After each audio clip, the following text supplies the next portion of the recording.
हम लोग preparation of amines को स्टडी कर रहे हैं, जिसमें ये सेकंड जो हमारे पास लेक्चर है वो है reduction of nitrile. Second topic है रिडक्शन ऑफ नाइट्राइल। नाइट्राइल की रिडक्शन करा के भी हम लोग क्या कर सकते हैं, अमाइंस को प्रोड्यूस कर सकते हैं। अब बेटा एक स्टूडेंट बात याद रखें, आप लोग रिएक्शन देखेंगे जब भी आप रिडक्शन कराएंगे नाइट्राइल की, तो हमेशा आप लोगों के पास 1 डिग्री अमाइन यानी कि प्राइमरी अमाइन बनेगा। ठीक है, लेट्स से हमारे पास नाइट्राइल सबसे पहले होता क्या है, नाइट्राइल ऐसे फंक्शनल ग्रुप होता है C ट्रिपल बॉन्ड N यानी साइनाइड आइन, C triple bond N carbon, उसके साथ 3 ट्रिपल बॉन्ड है नाइट्रोजन का।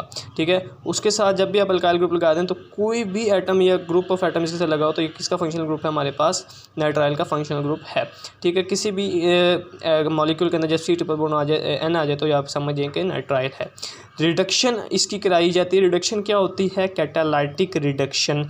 2 तरह से रिडक्शन हो सकती है, कैटालाइटिकली भी और by using some reducing agent भी। होती क्या है यहाँ पे, जो आप लोगों के पास मुख्तलिफ वेज हैं रिडक्शन के। रिडक्शन लॉस ऑफ हाइड्रोजन को भी रिडक्शन कहते हैं, लॉस ऑफ ऑक्सीजन को रिडक्शन कहते हैं, और गेन ऑफ हाइड्रोजन को भी रिडक्शन ही कहते हैं। तो गेन ऑफ हाइड्रोजन हो या लॉस ऑफ ऑक्सीजन हो, वो दोनों क्या है, रिडक्शन है, या लॉस ऑफ ऑक्सीडेशन नंबर भी रिडक्शन को कहते हैं। लेकिन यहाँ पे जो रिडक्शन करा रहे हैं वो हम लोग गेन ऑफ हाइड्रोजन कराएंगे। आप लोगों के पास C ट्रिपल बॉन्ड N। अब अगर आप इस कंपाउंड को ध्यान से देखें तो अगर इसे अमाइन बनाना हो तो क्या कमी है, यहाँ पे N के साथ क्या होना चाहिए, 2 हाइड्रोजन होने चाहिए, और इस कार्बन के साथ भी अगर आप तो क्या करेंगे, सिंपली एक रिड्यूसिंग एजेंट। अब यहाँ पे जो हम रिडक्शन पढ़ेंगे नाइट्राइल्स की, हम 2 तरीके से पढ़ेंगे, कैटालाइटिकली भी, और एक और तरीका है by using some reducing agent. तो यहाँ पे जो पहला तरीके से हम करेंगे वो है रिड्यूसिंग एजेंट के थ्रू। क्या होता है, जो कि खुद ऑक्सीडाइज हो जाता है लेकिन दूसरे सब्सटेंस को रिड्यूस करा देता है, that is known as reducing agent. तो यहाँ पे लिथियम एल्यूमिनियम H4 कुछ ऐसा ही काम कर रहा है। ये क्या करेगा, जब R C triple bond N, ये हमारे पास क्या है, कोई भी एक नाइट्राइल है, जब ये नाइट्राइल क्या करेगा, लिथियम एल्यूमिनियम H4 इसके साथ रिएक्ट करेगा तो क्या बनेगा, RC।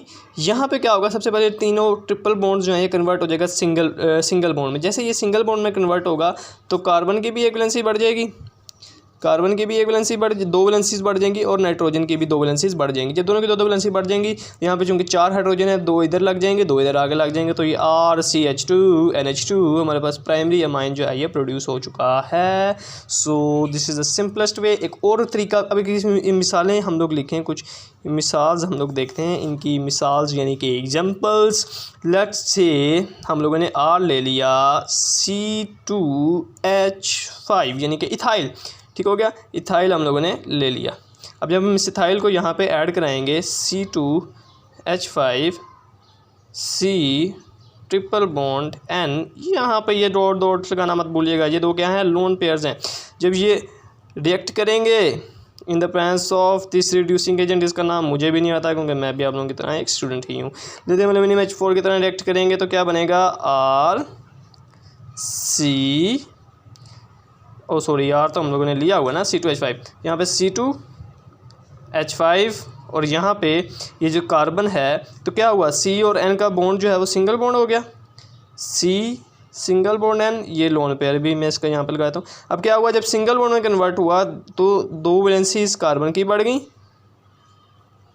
2 वैलेंसीज नाइट्रोजन की बढ़ गई, तो एक हाइड्रोजन इधर आके लग जाएगा, एक इधर आके लग जाएगा, एक इधर आके लग जाएगा, और एक इधर आके लग जाएगा। टोटल 4 हाइड्रोजन थे। तो हमारे पास क्या बन गया, C2H5 CH2 NH2, यानी कि अगर इसको कंडेंस करके लिखूँ तो ये बना है C2H5 CH2 NH2।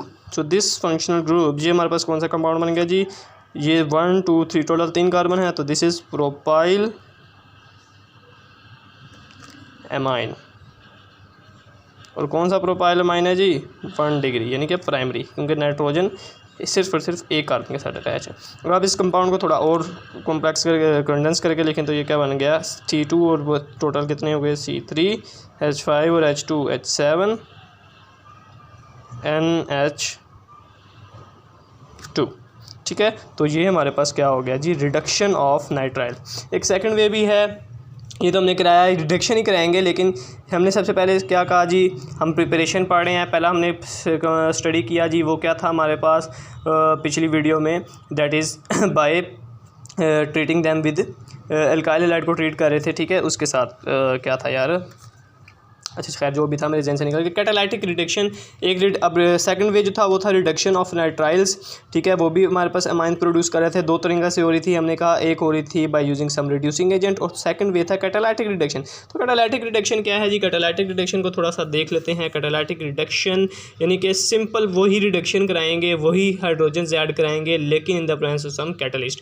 तो कैटलिस्ट कौन सा यूज़ कर सकते हैं आप लोग? निकल यूज़ कर सकते हैं, प्लेटिनियम यूज़ कर सकते हैं। रिएक्शन क्या है जी? जब आप लोग नाइट्राइल ले लेंगे, ठीक है, इसका रिएक्शन कराएंगे, चार पहले आप लोग सिंपल रिड्यूसिंग एजेंट ले लेते हैं, वो खुद ही हाइड्रोजन को उसमें ऐड करा रहा था, खुद ऑक्सीडाइज हो रहा था, उसे रिड्यूस करा रहा था। लेकिन यहाँ पे आप लोग सिंपल हाइड्रोजन गैस ऐड कराएंगे, लेकिन जब ऐड कराएंगे तो आपको कैटलिस्ट भी देना पड़ेगा। तो डैट कैटलिस्ट हम यहाँ पे प्लेटिनियम या निकल में से मैंने आपको कहा कोई भी ले लें, पीटी लिखा हुआ है, ये पीटी, ठीक है। तो आपने पीटी, वो वाला पीटी नहीं है, प्लेटिनियम है, तो प्लेटिनियम ले लिया। इसके साथ जब रिएक्शन कराएंगे तो क्या होगा? RCH, दो हाइड्रोजन यहाँ आके लग जाएंगे, दो इधर लगेंगे, वही सिंपल मैकेनिज्म है, बस यहाँ पे आपने डायरेक्ट हाइड्रोजन ऐड करा दिए प्रेजेंस ऑफ कैटलिस्ट, वहाँ पे आप लोगों ने रिड्यूसिंग एजेंट इस्तेमाल कर लिया, ठीक है। बाकी रिडक्शन ऑफ नाइट्रो कंपाउंड्स है वो हम बाद में स्टडी करेंगे। अब तक के लिए इतना ही, याद रखिएगा दुआओं में। अल्लाह हाफिज़।